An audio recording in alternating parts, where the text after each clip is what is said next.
ఒక hero remuneration అనేది ఆ హీరో స్టార్డమ్‌కి, మార్కెట్‌కి అండ్ క్రేజ్‌కి ఒక ఎగ్జాంపుల్ లాంటిది. అయితే ఇక్కడ తక్కువ రెమ్యునరేషన్ తీసుకున్న హీరోస్‌ని తక్కువ చేయడం అనేది మా ఒపీనియన్ కాదు. ఒక హీరో రేంజ్‌ని డిఫైన్ చేసేది మోస్ట్‌లీ 2 ఫ్యాక్టర్స్. అవే ఆ హీరో యొక్క బాక్స్ ఆఫీస్ కలెక్షన్స్ అండ్ ఆ హీరోకి ఉన్నటువంటి బ్రాండ్ వాల్యూ. తను చేసే మూవీస్ నుండి తను చేసే యాడ్స్ దాకా వాటికి తీసుకునే రెమ్యునరేషన్ అనేది ఆ స్టార్‌కి ఉన్నటువంటి ఫాలోయింగ్ అండ్ స్టార్డమ్‌ని అందరికీ తెలిసేలా చేస్తాయి. ఈ రెమ్యునరేషన్ టాపిక్ అనేది అప్పట్లో ఎన్టీఆర్, ఏఎన్ఆర్‌ల టైం నుండి కూడా ఉంది. బాక్స్ ఆఫీస్ కలెక్షన్స్ రేంజ్ అనేది పెరుగుతూ వచ్చే కొద్దీ హీరోల రెమ్యునరేషన్ రేంజ్ అనేది కూడా ఎప్పుడూ కూడా పెరుగుతూనే ఉంటుంది. అప్పట్లో లెజెండరీ యాక్టర్స్ ఎన్టీఆర్ అండ్ ఏఎన్ఆర్‌లకి పోటాపోటీగా రెమ్యునరేషన్ ఉండేది. వీళ్ళ ప్రైమ్ టైంలో ఆ రెమ్యునరేషన్ అనేది లక్షల్లో ఉండగా, ఇక మెగాస్టార్ చిరంజీవి గారి ప్రైమ్ టైంకి ఆ రెమ్యునరేషన్ అనేది కోట్లలోకి చేరుకుంది. అలా మన టాలీవుడ్లో మాత్రమే కాకుండా ఇండియాలోనే మొట్టమొదటిసారి ₹1,00,00,000 రెమ్యునరేషన్ తీసుకున్నటువంటి హీరోగా హిస్టరీలో నిలిచిపోయారు మెగాస్టార్. ఇక మెగాస్టార్ చిరంజీవి గారి తర్వాత మన టాలీవుడ్ హిస్టరీలోనే ₹1,00,00,000 రెమ్యునరేషన్ తీసుకున్నటువంటి స్టార్ కింగ్ నాగార్జున గారు. 1997లో most expensive and most hyped ఫిల్మ్గా ఆడియన్స్ ముందుకు వచ్చినటువంటి 'రక్షకుడు' సినిమాకి కింగ్ నాగార్జున గారు తీసుకున్నటువంటి రెమ్యునరేషన్ 2 కోట్లు.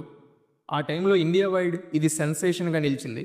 అండ్ మన టాలీవుడ్లో మెగాస్టార్ చిరంజీవి గారి తర్వాత ₹1,00,00,000 రెమ్యునరేషన్ అందుకున్నటువంటి టాలీవుడ్ స్టార్గా రికార్డ్ సెట్ చేశారు కింగ్ నాగార్జున గారు. 1989లో గీతాంజలి అండ్ శివ లాంటి క్లాసిక్ బ్లాక్ బస్టర్ హిట్స్తో ఇండియా వైడ్గా సూపర్ ఇమేజ్ని సాధించారు నాగార్జున గారు.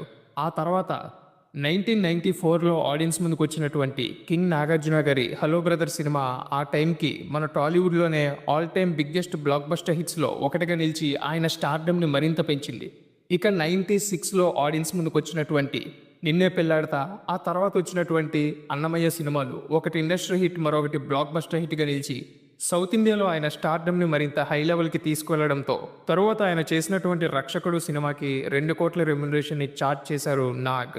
'రక్షకుడు' సినిమా బాక్స్ ఆఫీస్ దగ్గర డిజాస్టర్గా నిలిచినప్పటికీ ఎన్నో బాక్స్ ఆఫీస్ రికార్డ్స్ని నెలకొల్పింది ఈ సినిమా. రెమ్యునరేషన్ పరంగా నాగార్జున గారికి అండ్ ఓపెనింగ్స్ పరంగా టాలీవుడ్ ఇండస్ట్రీలో ఆల్ టైమ్ రికార్డ్స్ని క్రియేట్ చేసింది ఈ ఫిలిం. ఒకవేళ ఈ సినిమా గనక బాక్స్ ఆఫీస్ దగ్గర బ్లాక్ బస్టర్ హిట్గా నిలిచి ఉంటే నాగార్జున గారి స్టార్డమ్ అనేది ఇంకా ఏ రేంజ్లో ఉండేదో మన ఊహకి కూడా అందేది కాదు. ఆ తర్వాత నాగార్జున గారు సాఫ్ట్ స్టోరీస్ వైపు టర్న్ అవ్వడం, స్టోరీ సెలక్షన్స్లో కొన్ని మిస్టేక్స్ చేయడంతో తర్వాత ఆయన డౌన్ అవ్వాల్సి వచ్చింది. కానీ మనం చెప్పుకున్నటువంటి నిన్నే పెళ్లాడతా, అన్నమయ్య అండ్ రక్షకుడు లాంటి మూవీస్ టైంలో ఆయన సౌత్ ఇండియాలో మెగాస్టార్ చిరంజీవి గారు, సూపర్ స్టార్ రజనీకాంత్ గారు, యూనివర్సల్ స్టార్ కమల్ హాసన్ గారు వీళ్ళతో ఈక్వల్గా స్టార్డమ్ అండ్ ఫాలోయింగ్ని కలిగి ఉండేవాళ్ళు.